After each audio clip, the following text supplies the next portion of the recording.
Hey there, love. Before we get into today's episode, I wanted to give you a reminder that I have an Investing 101 course. This is a masterclass to help you grow your wealth through investing. I call it the Investing 101 for Grown-Ass Women. This is specifically geared to help you get onto the road of financial freedom. In over 2 hours of content, you'll gain an understanding of investment strategies and how you can use them to grow your wealth. You will understand different investment types. So you've heard of ETFs, mutual funds, stocks, bonds. What does it all mean? I will teach you, and you will use this to create a diversified portfolio. I will help you develop an investment plan that takes into account your personal goals and values. And then I'll also help you assess what investment platform you want to use so that you can make a more informed decision based on your personal financial situation and goals. Of course, this applies to you as well as your family. Not only is it 2 hours of content, but I will host office hours where you can ask your questions in advance, and I will answer them for you in community so that other folks can benefit from the answer. I will host these twice a month for 1 hour. You can submit your questions in advance. This will help you really tailor what you learn to your personal financial situation, because all wealth building is a personal exercise. So what are you waiting for? You can go to unbossedwealth.com. That's UNBOSSED wealth.com to sign up. Hey love, this is Leanne Hanaway, money coach, wealth educator, and chartered professional accountant. You are listening to the No Boss of Me podcast. This show helps women heal their relationship with money so that they can make, manage, and invest their money to invite more time, more freedom, and more abundance into their lives. Every episode, we will provide context and discuss strategies to build generational wealth by centering the experiences of Black women. Without further ado, let's get into it. Welcome to today's episode. We are discussing thriving in the workplace with Alexis Mobley. Let me give you a little bit of a background on Alexis before we get into this powerful conversation about personal growth, emotional intelligence, leadership development, and burnout prevention. Alexis has a 15-year career in technology across multiple Fortune 500 companies, and her path to coaching was not linear, nor was it foreseen, but inevitable upon reflection. Though she spent most of her career in client-facing, logic-based, analytical roles, the pandemic allowed space to pause, find out what was important to her, and to pivot into a more heart-centered profession. As a result, in 2020, she pursued her Master's of Science degree in executive coaching and organizational consulting from NYU. And she used that to launch her I Matter coaching and consulting practice. I just wanted to highlight some of the quotes that Alexis has said. She has said that she wants Black and brown women to know that it's okay to take up space in every sense of the word, to go after those dreams long since abandoned, and to put themselves first when making decisions in life. She also is a proponent of saying, I am not for everyone, and that's okay. You shouldn't be either. I'm so excited for this conversation. Because I met Alexis not too long ago. We're both part of a program with a lot of Black women who are doing some really inspiring things. And I needed to talk to her on a more deeper level. And so just to kind of start off and share a little bit, can you share how you decided to become a coach and how you got the title, you need to listen to this. Cat herding tech ballerina. I love that. Yeah, so I tell people all the time that I got into coaching kicking and screaming. Mm, And what I mean by that is, upon reflection, it absolutely makes sense that I am where I am, when I look back. But I had been on NYU's, New York University here in New York City, their newsletter for years. Do not recall ever receiving a newsletter. The pandemic hit. They were standing up an inaugural master's program in executive coaching and organizational consulting. Well, consulting is in my background, being that I've been in tech for, close to 20 years. So I was focused on, I am getting a master's in organizational consulting. You see how I cleverly omit the whole executive coaching, because walking in, I thought it was babysitting. That was the mindset that I had for coaching. I don't want to babysit adults.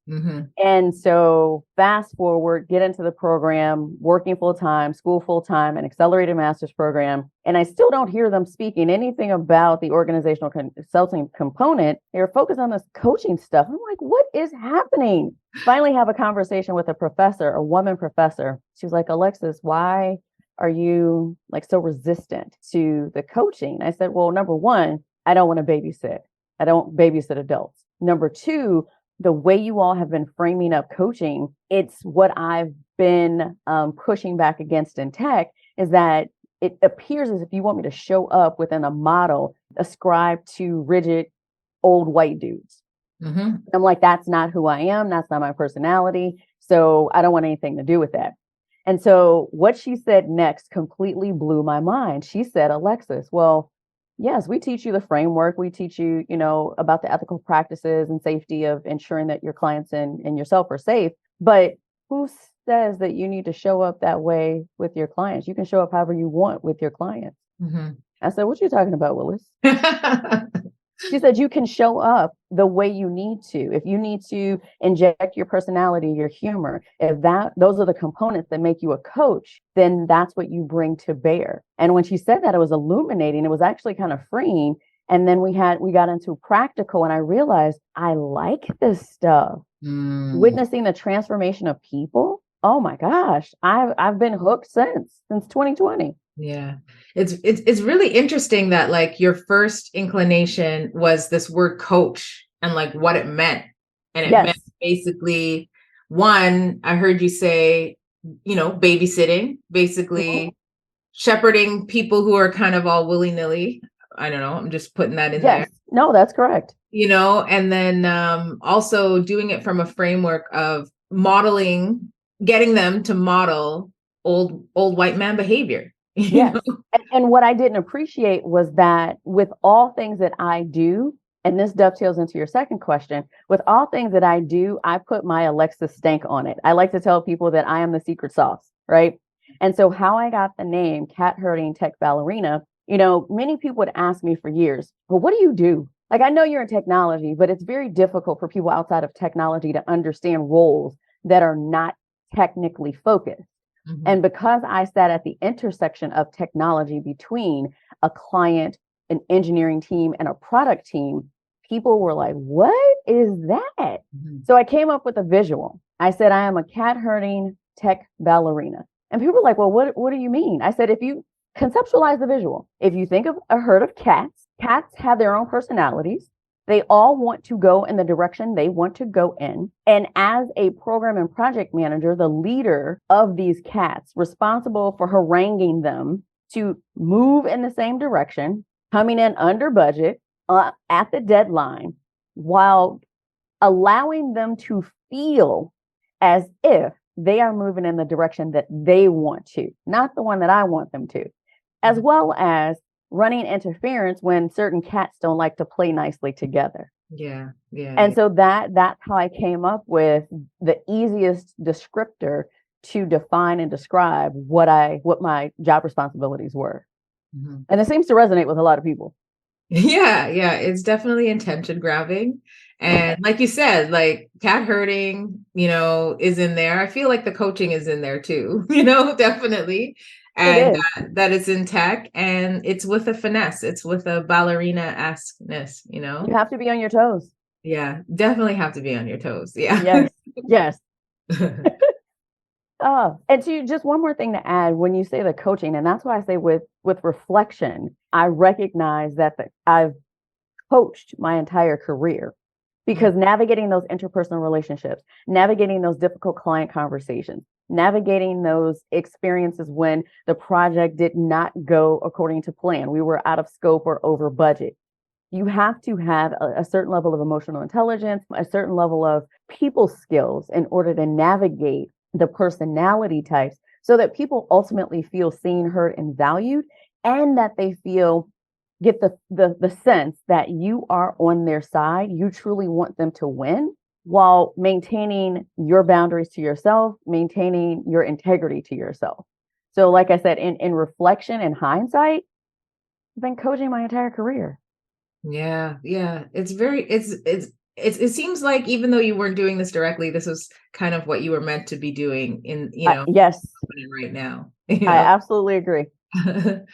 I also really like on your webpage, on your bio, you talk about a moment in basketball history. I'm a big basketball fan, where Latrell Sprewell had a little altercation with his coach at the time. So in that kind of, you were talking about, managing budgets, managing personalities, it kind of seemed like he had an episode that happened to him, and I'm wondering if you could just share a little bit about it, and why do you think we can learn from what happened to Latrell? Sure. So just like a 5-second background for those who aren't aware. So, Latrell Sprewell had a instance where he reached his level of saturation and he laid his hands on his coach, and it resulted in a hefty fine and a suspension. And it was like the talk of the NBA at that time, because it was unheard of. And so why I relate it to that is I was so burned out from being all the things, doing all the things, trying to juggle all the things, that it felt in many regards like a death by 1,000 cuts. Like I could not take one more pressure point. I couldn't take one more. I had one manager in particular, and I remember this vividly. He was a micromanager, and every morning, like I was an early bird, but he was an earlier bird, like turn the lights on in the office type of early. And every morning he would leave a sticky note on my desk, and it would just say, "Come see me." Every day. Oh, wow. Every day. And it got to the point where I had anxiety walking towards my desk, because I knew it would be there. And I knew his expectation was that as soon as I arrived in the building, arrived at my desk, drop my stuff and go see him to talk about the day, because he had been there for maybe 45 minutes to an hour. So he's well underway with his day. And I didn't know about boundaries at that point. And how I managed my level of frustration, my level of exhaustion, fatigue, burnout, was I let it build up until it got to the point where I threw my hands up. And this was over multiple instances. I threw my hands up and said, "I'm done. I'm going on vacation for a week. I'll see you in a week. I'm done. Goodbye." Yeah. That's not healthy. No. But that was how I managed. And I really resonated with the angst and frustration of a Latrell Sprewell, because I wanted to lay some hands on my manager. Let me say it that way. Yeah. I've totally been there. I even in my previous, corporate career, I had, I would say he was a colleague, but in the interim, he became my boss as we were reorganizing, and he was just so awkward around me. The questions he would ask me, they were definitely boundary crossers, and I didn't really know how to respond in the moment. And much like you, I buried it, and it actually showed up health-wise. It showed up in sleeping. It showed up in constipation. It showed up in all these other ways, because my body was like, you need to get this out, and unfortunately for Latrell, his came out physically, and he was a talented, great player with lots of future aspirations and lots of future in the NBA. And what his coach had been doing to him over those times, it really ruined his career. Yes. I'm glad you touched upon the health aspects, because there are many ways to to cope when you suppress. There is, okay, well, I'm going to eat my problems away. I'm going to drink my problems away. You know what? I'm not going to talk. I'm not going to deal. I'm going to ignore it. Well, Mm-hmm. all of those things, as you mentioned, are taking a toll on you physically. Mm-hmm. And when you're not aware, because you may not be in tune with your body, you don't see the signs until it's too late in some instances. And so I hope people in 2023 are a little bit more mindful of their health, their mental health, their physical health, managing stress so that it does not get to the point where you explode on someone. You have outlets by which you are letting off steam. You are able to, release some of that tension. Mm-hmm. That is my hope in any regard. Yeah, because I think in 2023, we're getting more cognizant of the word burnout, Yeah. and what burnout is. But what does it look like? What could be the telltale signs, either as that person who might be going through burnout, or maybe you're seeing it in someone that you know? Yeah. So in a few of my clients, I see it as extreme fatigue. Like you cannot seem to get enough sleep. It's apathy towards things that previously gave you pleasure, things that previously gave you joy. It is attempting to do what everyone thinks that they can do successfully, multitask. It is trying to burn the candle at both ends, falsely believing that if I work harder longer just for 15 more minutes, then that somehow translates into getting over the hump. So for many people, it does manifest in different ways. For me, it does manifest in the fatigue, but it also manifests in this pain across the back of my shoulders because I hold stress in my shoulders. And so if I have not gone for a walk in a while, if I've not gotten up from the computer and stretched for a while, if I am at the point where I literally want to scream into a pillow, I know I've reached that threshold where I've taken on too much. And that's the other thing. It can look like your to-do list being the list of things that you can accomplish in a month that you attempt to accomplish in a day, because we overestimate our capacity to complete items.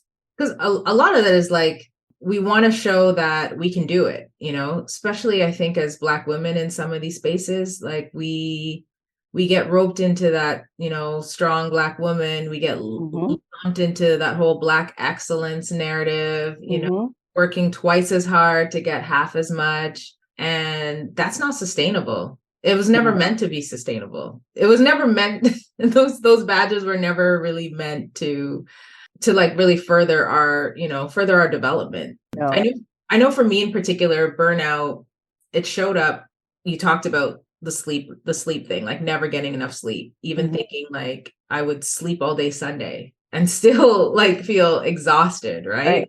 Always perpetually feeling exhausted. And for me, it was actually irritability. I think a lot of it, like I did have my outlets to like play sports, to kind of get that out. But if I didn't have that opportunity, it showed up as irritability. Like, I totally remember being in one meeting. I had called it. I had been busy all day, so I hadn't even eaten, and it was like 3:00. And my team came into my office for like a check-in meeting on some project, and they were talking, and then I just said, "Hey guys, like, we can't do this. Like, like." I haven't eaten, and everything you're saying to me right now feels like pain.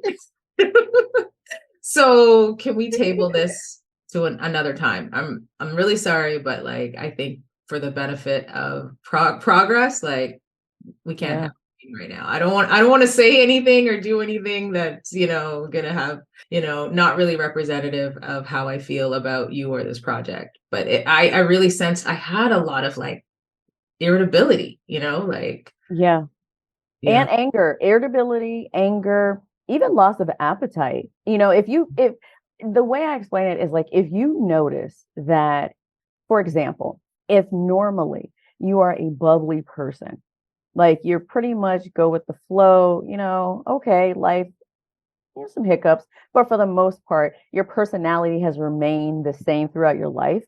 And you notice that you are not who you've been previously, you may have reached your saturation point. And you also brought up a good point about this myth that, okay, I can burn the candle Monday through Friday and I'll just recuperate on Saturday and Sundays.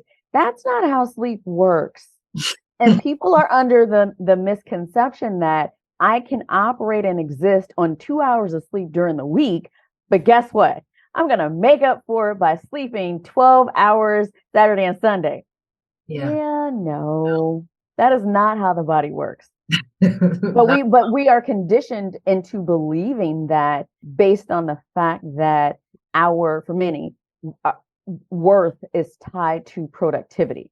Yeah. And as you said, especially as Black women, we often will buy into the stereotype that, well, I can do all the things, or if I don't do it, it won't get done. Won't get done. Yeah. Yeah. Ooh, that's a that's a hard one. That's a hard one. It goes back to what you're saying about boundaries and just like, okay, I have to think about different possibilities here because me getting it done is not going to be one of them. Well, and we also have to, this is what I have found, because while I coach women, my passion and purpose is to ensure that Black women have a space, they have a coach who looks like them to tell them what they need to hear based on experiences of my own. And the one thing that I found is that we need to be convinced that we are not strong, or we're not as strong as we pretend to be. Mm-hmm. Because we have bought into, again, the myth that, okay, I can do this thing. I can just juggle one more thing. If I balance this, if I stand on my toes, I can do all of these things. And it's a facade. Mm-hmm. Because we are trying to do all things instead of taking a step back and saying, wait a minute, realistically, what do I have the capacity for? When I factor in, I need a certain number of hours of sleep. I need a certain amount of time for myself. I need a certain amount of time to experience joy, pleasure, and play in my life. With those hours already allocated towards me, how many hours do I want to give to others as well as my job?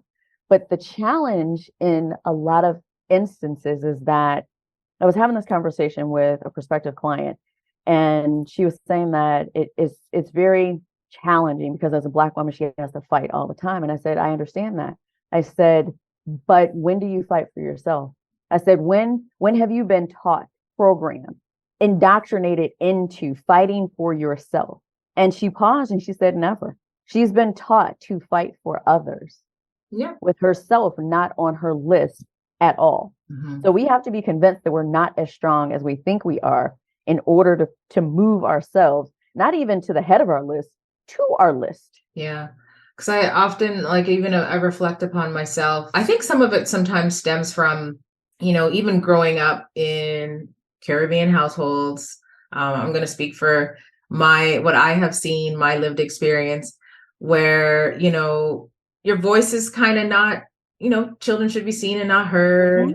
Mm-hmm. I need you to do this for me, or, there's boundary violations where nothing is ever private, but everything is secret, mm-hmm. So I think you kind of grow up knowing that, okay, I'm here to help for other people, especially as women in women growing up, I'm here to help other people. But it's like, if I keep going this way, when is it my turn? To put myself first. And it's a really difficult adjustment that you have to make for yourself.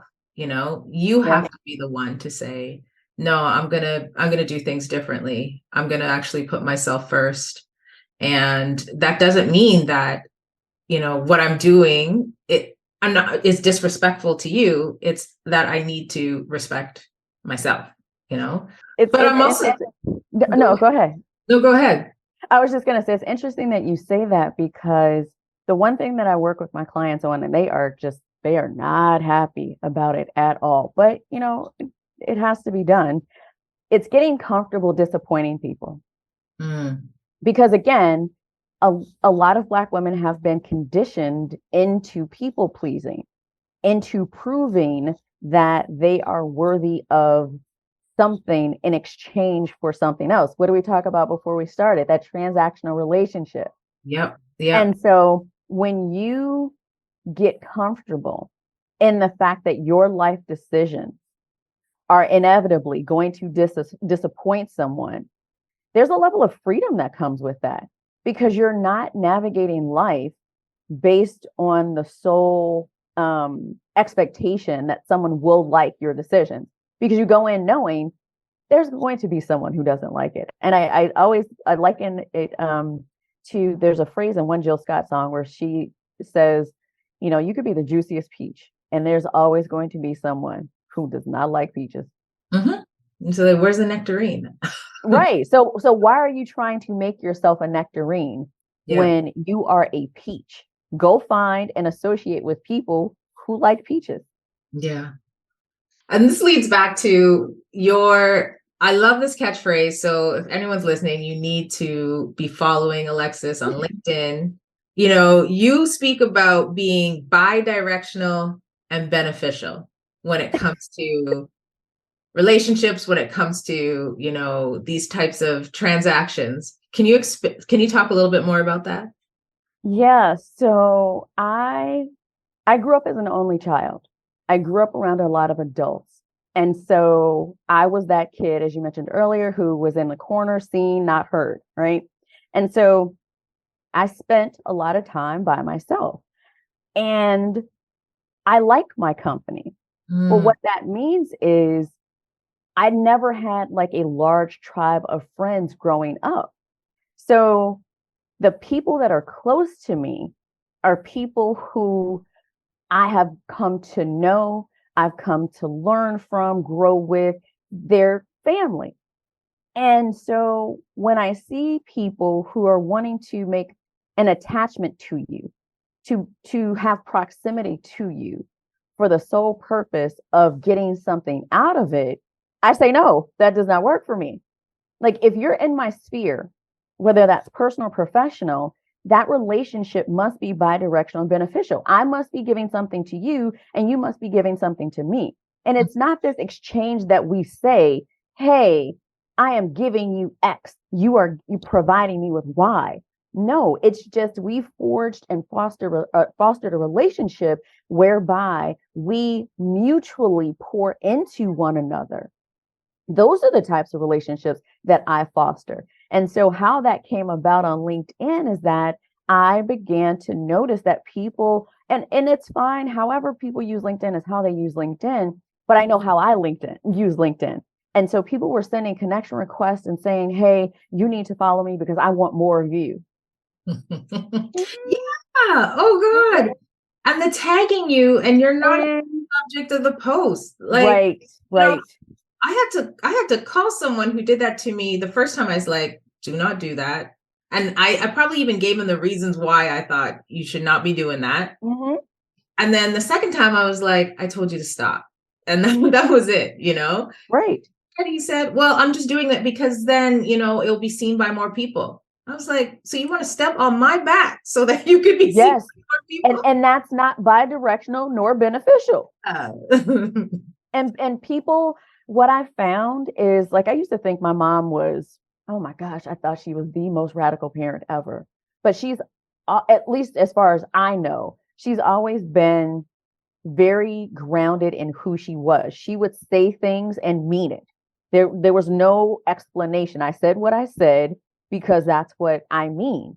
And so I have become aware, especially on LinkedIn, that when you stand up for yourself, when you say that this is my boundary and you will not cross it, people are, they get in their feelings. And it's just a wild experience that adults are throwing temper tantrums. Yeah.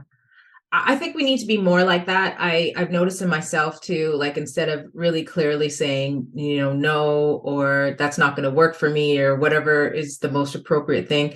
I used to do this thing. I wouldn't say used to. Sometimes I do this thing where I'm given a maybe, but it really is a no. And I'm expecting the other person to just kind of interpret this, Yeah.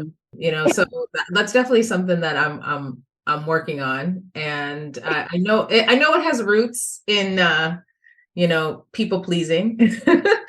But yeah, it's definitely something that I'm working on. Well, let me tell you, like I told one of my clients a couple weeks ago, avoidance is not a boundary. Like, yes, it would be fantastic if people inferred what we meant, if they picked up the social, the context clues that we give off. It would be fantastic if they did that. When people are focused on themselves, they aren't seeing your context clues. Mm-hmm. And so it is our responsibility to communicate that this does not work for me. And the one thing that I try to impart in a lot of Black women is, a lot of things can be negotiable in life because ultimately you want them to be win-win. But the one thing that should never be negotiable is your no. If you say no to something, if you say no, don't do this, if you say no, stop this, no, I don't want to do that, there's no negotiating from that position because I've already communicated to you what I do not want. And you have to trust and believe that I put some thought into why I'm saying no. Mm-hmm, mm-hmm. And that is very difficult, like you said, for a lot of people due to the undercurrent of people pleasing and not knowing that you can say no to these things and the consequences may not be that they are no longer going to like you. They are no longer going to help you or love you or whatever that consequence is. So I think that it's great that you're coaching, and particularly Black women, because we do encounter, I think, a lot of unique experiences in the workplace. We're often the only one, yes.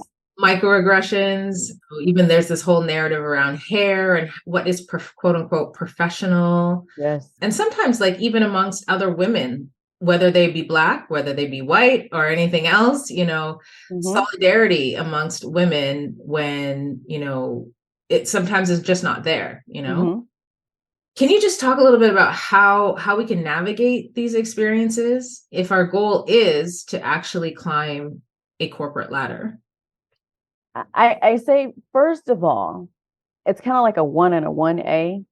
Understand that there will be some sacrifice.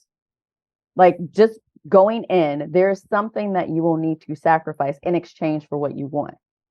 Now, the 1A is know and understand who you are, such that you define what you're willing to compromise or sacrifice in exchange for what you want. Mm-hmm. Because allowing someone to determine who you are, what you are, you'll wind up being all things to everyone and no one to yourself. So going in, understand sacrifices will be made. You have to determine what you're willing to sacrifice by when. So for example, if you want a director position, okay, and you have 2 small children at home, okay, maybe your sacrifice is that you may not be able to attend all of your children's plays, all of your children's soccer games. Are you okay with that? And if you are, that's fine. That does not mean you won't, if you sacrifice one thing, you automatically get the other or vice versa. It means that at certain points, there will be an exchange. There will be a price you must pay, and you have to be willing to pay it. Now, taking that same example, if you know who you are and you say you work out with your family, okay, well, I don't want to miss more than 2 soccer games a month. Great. You've now identified a boundary such that when work issues present themselves, you will be able to stand up and say, hey, I can't do that. I've already missed, whatever my threshold is for the month. I got to go. And you're comfortable with that. And you're comfortable if there are any consequences that are a result from you saying, this is what my boundary is. Knowing who you are, having that foundation of confidence, that foundation of courage, that foundation of compassion and self-love I think are key, because walking into these spaces, especially if you don't have a support system outside of work, you're going to need to fortify yourself in some way. So if you can find a community outside of work, great. I wouldn't go into your workplace expecting that to happen. If it happens organically, that's great. But I personally would not walk in expecting to find, your BFFs at your place of employment. And the other thing I would say is, we need to understand when to disconnect from the job. Mm-hmm. We need to understand when the job is the job and we as a whole human are separated. Our worth, our existence, our humanity is not tied to our title. It's not tied to our salary. It's not tied to our employer. But unfortunately, we as a society have gotten to this place where people feel, well, I work at Google, and so therefore I am X. And then once you lose that position at Google, you're unmoored, because your identity is tied to being that type of employee with that title. You are more than that. So walk in the door having an expectation that this is a job. You are a business entity partnering for whatever length of time that you stay at that employer with another business entity. You're working to gather as much as you can for your business entity of one, you, whether that be learning and development, travel, promotions, whatever the case may be. Walk in with a plan to identify what you're leaving with. Skills, money, what are you leaving with? And I think a lot of people do not walk in with a plan. Yeah. Hi, love. I hope you've been enjoying this episode. I just wanted to take a little pause to remind you that you can sign up for the Investing for Grown-Ass Women Masterclass. In over 2 hours, you will get on the road to building financial freedom. You'll gain an understanding of investment strategies, different investment types, develop an investment plan, and assess the investment platforms out there so that you can make an informed decision based on your personal financial situation and goals. Plus, with over 2 hours of office hours where you can ask your targeted questions to really help you tailor all of the information to your personal situation, you really can't lose. Sign up at unbossedwealth.com. That's UNBOSSEDWEALTH.com.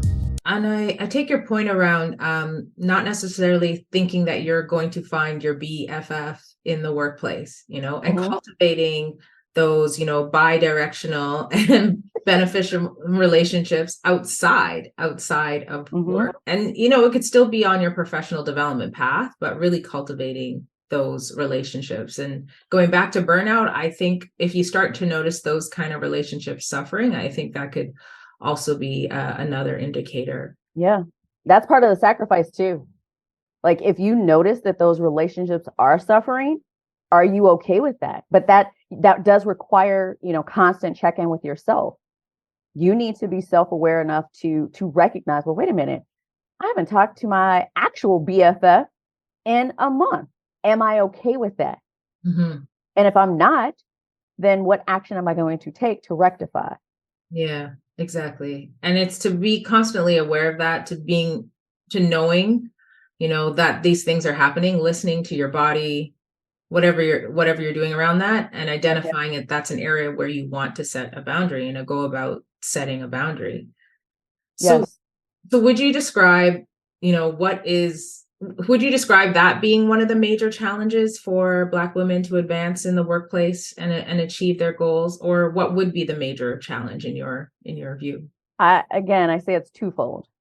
Number one, it's gatekeepers within organizations, whether those gatekeepers are other Black women, whether they are white women, whomever those gatekeepers are. And then the second is Black women themselves, in that, going back to our earlier part of our conversation where, many women grow up thinking they are meant to be in service of others. So that is a mindset that carries forward with you. So when you walk into these corporate spaces and you have an understanding that being selfish is some derogatory moral failing, and you're leaning in trying to help everyone else, you are not promoting yourself. You're not being visible for promotions. You're not always taking on stretch assignments. And some of that, again, has to do with that mindset, and also the mindset that I don't belong. I'm not worth this. I'm not competent enough. And I will tell you, most of my clients are dual degree. No client of mine has less than 2 masters. Yeah. So when I work with my clients, the first thing I say is that is absolute BS. I'll keep it clean. It's BS, because there's no way that you can get a PhD from Columbia University and not be smart. Yeah. You are playing in your own face. Stop that. So it's that belief that we are smart in one area, but not this other area, based on limiting beliefs that we have about ourselves. Mm-hmm. But it comes back to that belief that we need to be strong. We have to give this perception that we can handle all the things. It's okay to say, I don't know, but let me figure out how to do it, and stop holding up the pretense that I am strong. Of course I have it together. Of course I'll figure it out. Some days you may, some days you might not. And both days are okay. So I would say, Black women getting out of their own way and gatekeepers are two of the barriers that I see as preventing some of us from climbing as high as we want. Because you also have to have the underpinning for a lot of the mindset is fear. Well, I want to be a director. Well, what if I get it? What then? And it's like, okay, that's great. That's awesome. I can appreciate that. But we're not there yet. We haven't even formulated a plan to, establish a pathway to director role. So we get in our heads with the mind chatter about what this thing could be when we have not taken step one towards that goal. So we psych ourselves out before we even get in the game. And I want us to dial it back and remain present in this moment. You are not a director. So all those thoughts that you have of what could happen as a director do not exist. Those thoughts in your heads, they're actually lies. Can we unpack that a little bit? Because I think sometimes, I don't know whose the quote is. It's not the fear of getting there. It's the fear of what happens when you get there. Are you going to be a different person? Are you going to not be spending time with your friends?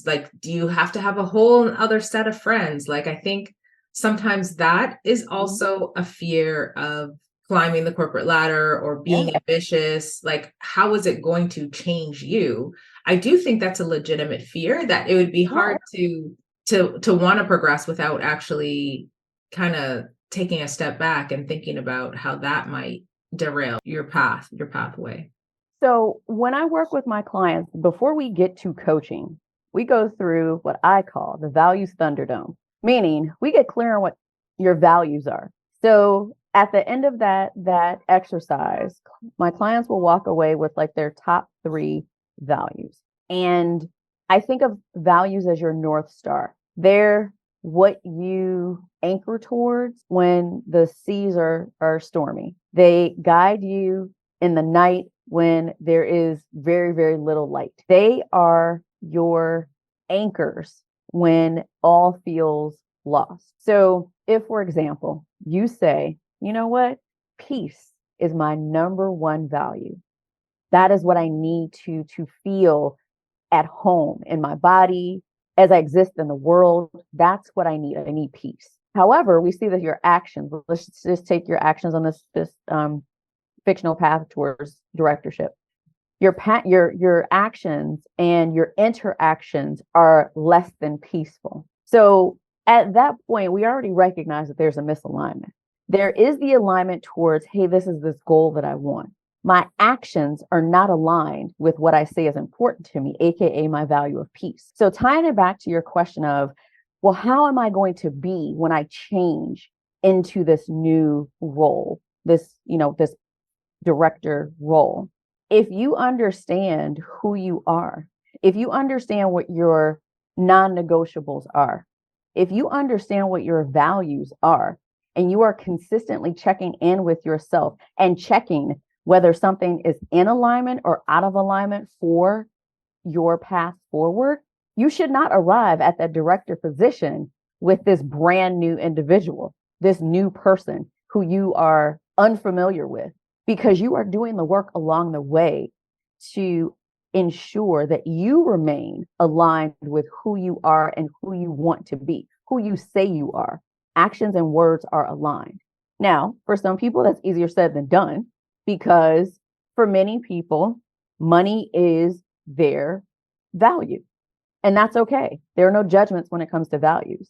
But again, there are always sacrifices. If money is your value, what do you sacrifice in exchange for it?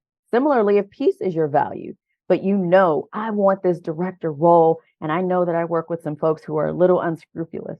Okay. If you plan to be out of alignment with your value, are you okay with that? And for how long? So these are negotiables that you have to reconcile with yourself as it relates to how you move forward. No one can tell you, here's the playbook step by step. And once you arrive in this director role, guess what? It's magical. You are transformed. You have to go through some stuff in order to arrive at that destination and learn about yourself along the way. Mm-hmm. It's self-discovery it's a lifelong journey. It does not begin or end working with a coach, any sort of coach. Yeah, for sure. Like I've always thought, like, because I played sports my young life, and a coach is there to help you see how to get the best out of you. Right. You know, they're not on the field. They're not playing the game at all. No. So it's really important to know that whether or not you have a coach, that is your job, is to get the best out of you. Is it aligned with your values? Is it aligned with the goals that you have with your life? Right. Because if you think about Kobe Bryant, what you put into coaching is what you get out of coaching. Kobe Bryant had a coach, and his coach took him through practices and drills. But guess what Kobe did? He also put in the effort and energy into additional practices, additional reps, because he wanted more out of the game. He wanted to maximize his own potential in addition to what his coach was maximizing, helping him to maximize. It's the same way with any sort of coach that you work with. You have to do the work. I tell people we are not magicians. Like the magic of coaching does not happen within the session. It happens outside the session. My sessions are 60 minutes. Do you realistically think in 60 minutes with one human being, you are going to transform your entire life if you've lived with these protective or survival mechanism behaviors for years? Do you think 60 minutes, 3 times a month, is going to transform your life that magically? No, it's a process. And I think that's where there's a little bit of misunderstanding when it comes to what a coach does and what a coach does not do. So could you describe what your coaching philosophy is and your approach? Sure. So, my philosophy. I say that I am a straight, no chaser type of coach, meaning I don't sugarcoat it for you. If you say that a word means X, I do work to get clarity because I want to understand what language you're using. But if I hear a conflict or a contradiction in what you're saying, I'm going to spotlight it. So my philosophy is that what you focus on is what ultimately is resolved and revealed and resolved. My approach with my clients is I hold up a mirror and I highlight truths that are uncomfortable for some. I am never mean-spirited. I operate from a position of kindness and support, but I ask tough questions. And they are in support of my clients, specifically Black women, seeing themselves in the way that I see them, as phenomenal and able to live life, go out there and grab their dreams and do it in ways that are authentic and empowering for their lives. Okay. I liked how you talked about being a straight talker, a straight shooter. A drink, no chaser. And it doesn't work for all people. I recognize that. I agree with you. It definitely doesn't. I agree. I think you have to know your audience 100%. Correct. If you're going to be talking like that. But at the Yeah. same time, I'm linking this to a situation that I will talk about, because I've always learned to be a straight talker, just because you only get so much of someone's attention. So there's not enough time to be dilly-dallying, like sort of tell them what they need to know. Right. What they need to know now. But that's literally been my lived experience. So when someone talks to me like that, I don't find it's rude. I find it's great. Like, I remember once talking to a mentor. He's still a mentor, but I have different mentors now. I was talking to him and he was like, okay, this new role that you're going after, like, what are you worried about? I was like, I just don't know, these politics of like not really saying what you really want to say. Like, I can't take it anymore. Like, I have no idea, like, to try and get clarification. It was just, I was noticing that definitely in corporate, that people have this thing where like, they're not actually saying what they mean, because their actions later on, they either don't do what they said in the room, or they do the exact opposite of what they said in the room. Yes. I'm just not used to that. I'm used to like that straight talking. And in my new roles, I'm more of a board member. And in one of the committee meetings, they asked for feedback. How did the meeting go? I was like, okay, here's my feedback. It got to me. I was like, here's my feedback, X, Y, Z. And the chair of that committee was like, oh, like, though his reaction to my feedback, I just realized, I was like, oh, you'd ask for feedback. I gave you feedback. He's like, well, we need to take this offline. Why don't you write out an email that details all of your feedback? And I was like, no. I was like, here, I'll say it again for you slower. You want to write it down, and we could have a meeting about it. But I'm not going to be like, I didn't say this part, but in my head, I was like, yeah, why do I gotta take the time and write all this out? Like, no, So we did actually have that follow-up conversation. And, I had like sat in meditation for a little while to like help my ancestors to help me be with my words. And I gave him the feedback. And like, after that meeting, he was like, very like, okay, like, I see what you're saying. I can see how it was just a very interesting conversation of being a straight talker and getting the reaction that like, no, you're not actually supposed to be telling us.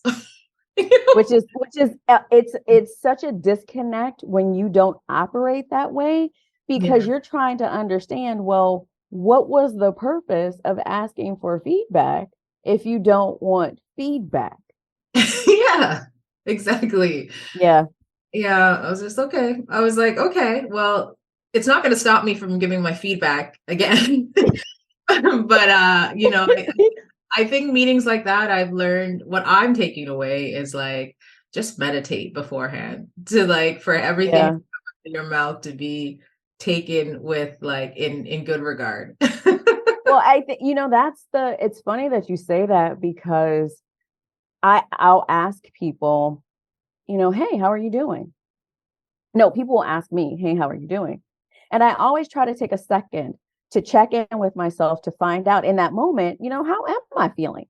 And so for the last time I did this, I took a couple seconds and I really thought, like, okay, I'm okay. I'm doing well. And so they were taken aback that I paused. I said, well, by habit, we have become socialized into, hey, how are you doing? Oh, I'm fine. Great. And that's it. I said, if you ask me a question, my authentic self is going to tell you how I am. Mm-hmm. How you respond to that, that's on you. Maybe that teaches you to ask your questions differently. Or if you are not invested in the response, don't ask the question. Mm-hmm. And so she said, wow, you've disrupted my train of thought. Yeah.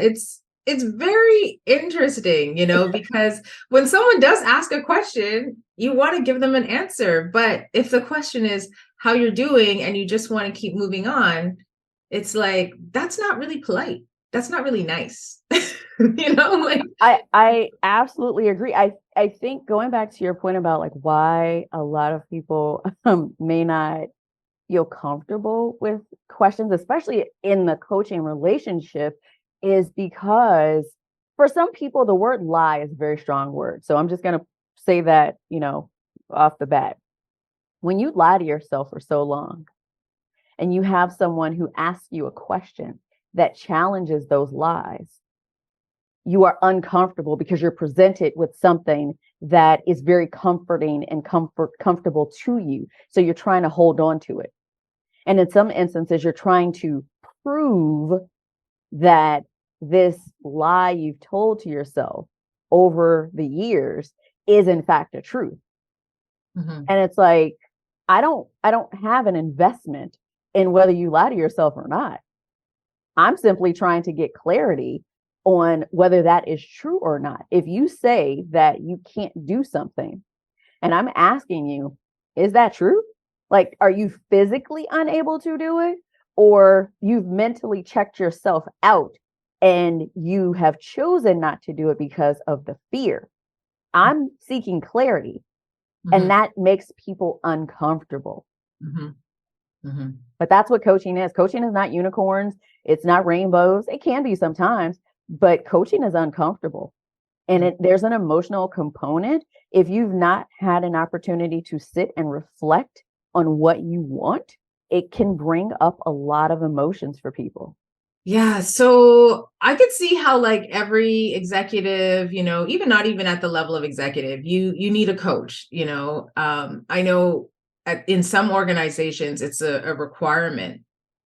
But also at the same time, we've been talking about a lot of issues like people pleasing that could stem from situations that arose way before you were in the workforce. I'm wondering what's your thoughts on like getting a coach versus getting a therapist? Like, what would be the situations where you might, instead of really wanting to see a coach, that you might need to actually see a therapist?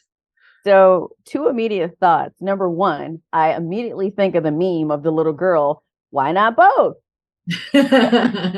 Number 1, and someone asked me this question earlier today. And so the way I think of it is I would say 80% of my clients have both a coach and a therapist. I have both a coach and a therapist. They can work independently of one another. So the way I explain the differences is that therapy or therapists work with you to overcome obstacles related to past traumas, traumatic experiences, childhood abuse, things of that nature, working to uncover why those experiences still present or manifest in your life today.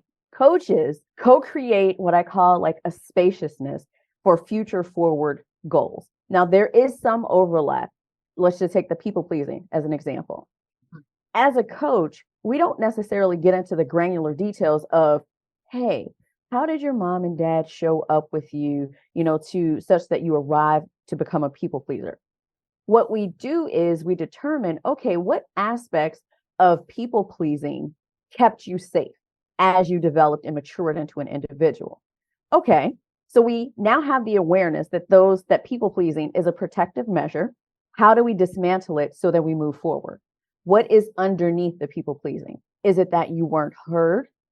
Is it that you feel as if speaking up has some sort of consequence? Okay, great. Let's figure out how we can channel that and work forward. And as a coach, once we unlock some of those obstacles, those big obstacles, what I find is that it unlocks other aspects of your life. Because I tell people I'm not a career coach.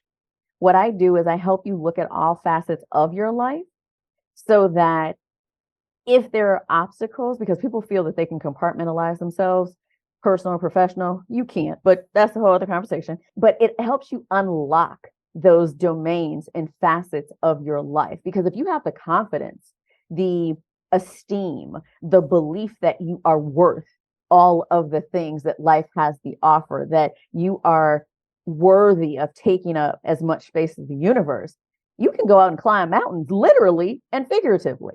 Mm-hmm. So that the coaching relationship, how I show up, is about helping you to take whatever those protective obstacles are, understanding where they've served you. Let's mourn them, leave them where they are, and implement some tools, behavior modifications, so that we can move forward and take over the world. So there's never been anyone who's come to you where they didn't have a therapist, and maybe you were like, actually, this is maybe not an Alexis thing. This is a therapist thing. So the way I work with clients is, before you hand me any money, we need to talk, because I need to understand a couple things. I need to understand that you are ready for coaching. You may think you're ready for coaching, but if I don't see that there's that desire, that motivation, that drive to change, you're not ready for coaching. B, you may have, like, I did have one individual who reached out to me and was wanted my help navigating depressive mood swings that they were working through. That is not my ministry. Mm-hmm. That is not what I do. I don't even pretend. And so in that instance, I said, because I am a very ethical individual, I'm not taking your money just to take your money. I explained to her, while I would love to work with you, I don't believe that I can offer you the support that you need. I don't have experience with depression. So I don't want us to be in a situation where I may potentially exacerbate whatever symptoms you're experiencing, but I can help find, that support that you need. And she was totally okay with it. She understood. So I know what lane I operate in and what lane is not mine at all. Okay, that totally makes sense. I just also feel like, as sometimes, I don't want to speak for other people, but sometimes with Black women, or, Black communities in general, we have a resistance to therapy. And the fact that you stated that most of the people you work with, they have both, so Mm-hmm. I really feel that's a stigma that we need to break down. Hopefully it comes with more therapists that represent us and look like us. Yes. That we get more comfortable with the idea of talking about problems and not talking about challenges, and that are still showing up for us today. Mm-hmm. And getting therapy for that.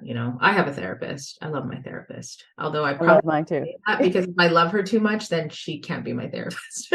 Well, I'm just joking. Well, it's funny you say that, because I tell my clients all the time, hey, because I understand, like, I've been coached before. I am coached. So I understand the discomfort when someone asks you a question and it, cracks open a part of you that you thought you had closed off because it was too painful to deal with. So I understand what that feels like.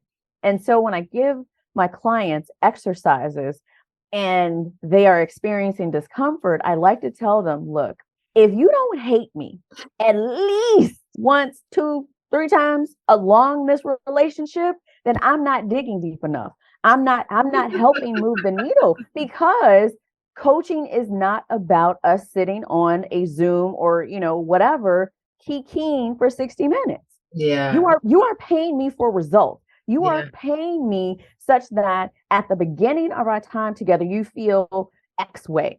And by the time we're done, you feel Y way. Mm-hmm. And within that space of time, there's some hard things that you must do. And I need to ask you to do those hard things and ask you those hard questions. So you're going to hate me. It's inevitable. It's so true. It's so true. Like, I don't know about hate, but like, I'm definitely going to look at you a little side eye, because you just keep cutting into the core of me, taking it out and making me look at it. Look, my client today sent me a text. She said, Alexis, I say this with all sincerity. You are blowing up my life in ways that are to my betterment. She was like, they are so unexpected. I don't like it, but it is for my greater good.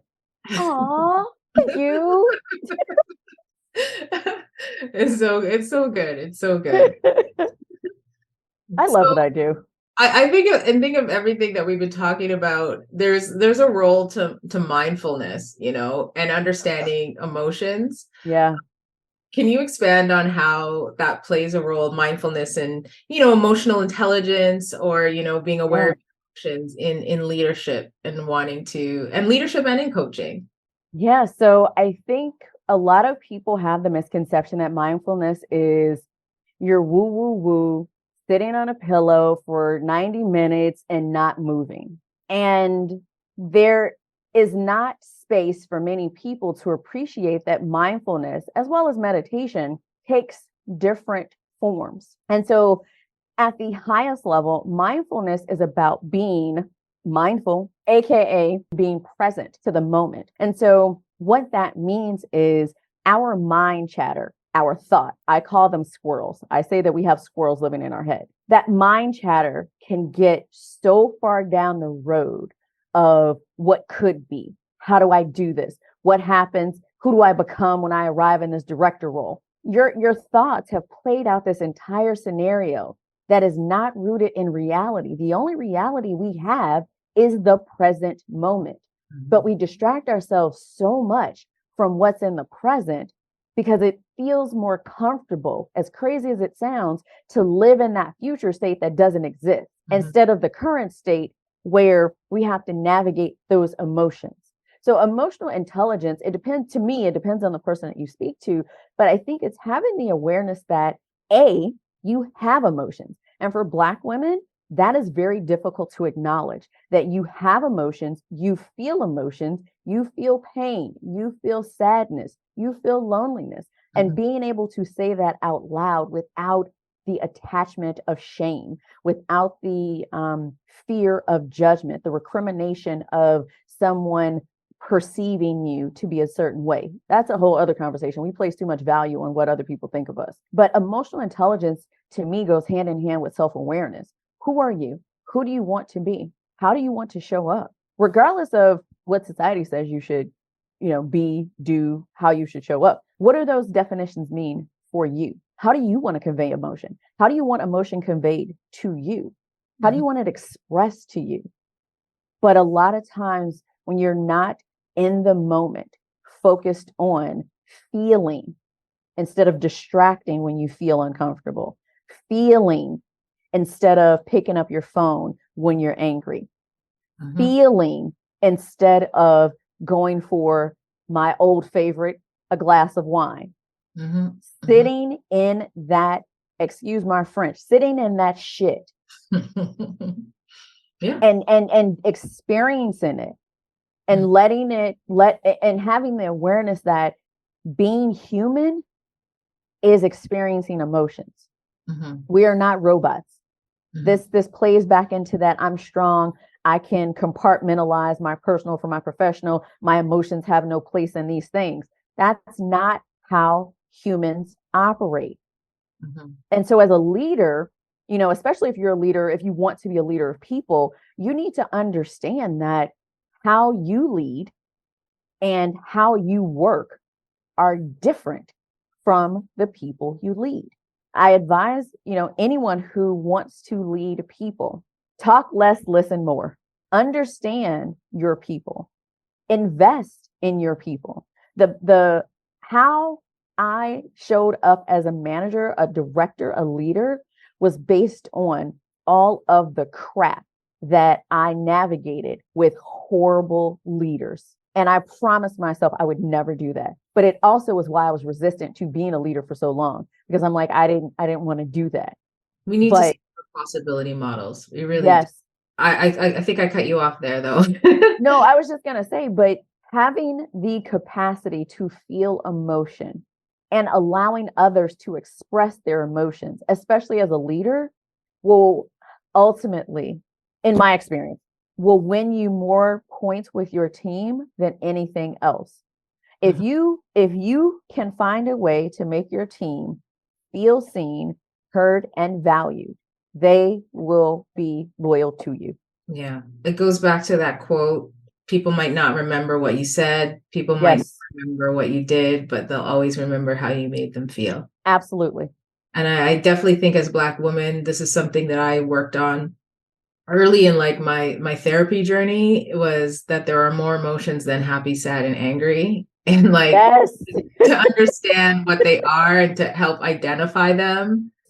They have distinct feelings in the body, and you can go deeper in terms of what emotions are. And if that means you need to go to Google and download the emotion wheel, there is no shame in that. Yeah. Because if all you know is happy, sad, and angry, there's some exposure that is required. There's so many feelings out there, It gets easier the more that you sit with it, the more that you identify it. You get to understand, and you get to quickly identify those emotions, and hopefully closer to the moment that you are experiencing them. You have to be willing to do that work though too, because it's not always fun, comfortable, or easy. And if you go into the process understanding that this is a journey, meaning you will discover things about yourself, and you may modify your behavior, you may modify your thought processes, and that's fantastic. Well, guess what? Because you're constantly evolving and growing, in 6 months, you're a completely different person. So you have to rediscover who you are and relearn who you are, and potentially, unlearn some patterns of behavior. So this is an ongoing cycle of discovering yourself. It does not end until they kick dirt over you. Oh man. Oh, so yeah, I'm really enjoying this conversation. I know we got to kind of wrap this up. We've been talking for a little while now. But I do like that what we're talking about is eventually exploring having different people in leadership positions, people who are probably underrepresented today, Black women, people of color, people with, just on different paths, doing different lived experiences. Are there any suggestions in how we can change corporate environments to be more receptive to underrepresented leaders, particularly women executives and leaders? I am rarely speechless, but I am an eternal optimist, Leanne. I hope one day corporate structures are more welcoming of, underrepresented populations.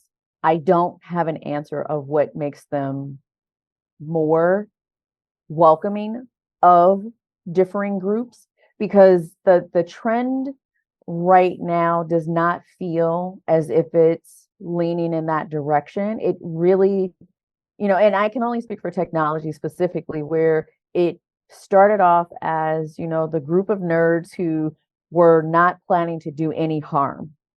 And it has rapidly moved towards this capitalistic engine whereby it is profit, profit, profit. And homogenous population, homogenous culture seems to be acceptable, and dare I say, the goal. So I don't know how to change this ship. I am hopeful, but I've seen so many people go into the engine idealistic, hoping to change it, and ultimately get burned out, get stressed out, get chewed up, and then get spit out. Mm-hmm. So I too am at a loss for how we change this machine. Fair enough. Yeah, I always worry about tasking the people who are most victimized with the solution, coming up with the solutions. Yeah. So thank you for that answer, which brings me to my last question. Yeah. And it's I'm looking for a one-word answer here. It's really to complete the sentence. Wealth is freedom. Okay. I was torn between freedom and liberation. Ooh, I love that word, liberation, too. Okay, freedom. Okay, thank you so much for this conversation. Really much enjoyed it. I know we have a part 2 coming. I know, I feel it. So thank you, Alexis. You're welcome. I am happy to come back. If your audience has questions, I am happy to come back. Okay, amazing. This has been another episode of the No Boss of Me podcast. I'm Leanne Hanaway, money coach, wealth educator, and chartered professional accountant. If you have feedback on today's episode, don't forget to rate us and review us wherever you get your podcast. You can also DM us on Instagram at NoBossOfMe. We'd love to hear from you. Please join us again next time for more on investing to build wealth, navigating personal finance, and talking to women entrepreneurs who are changing our world with confidence. Thanks for listening.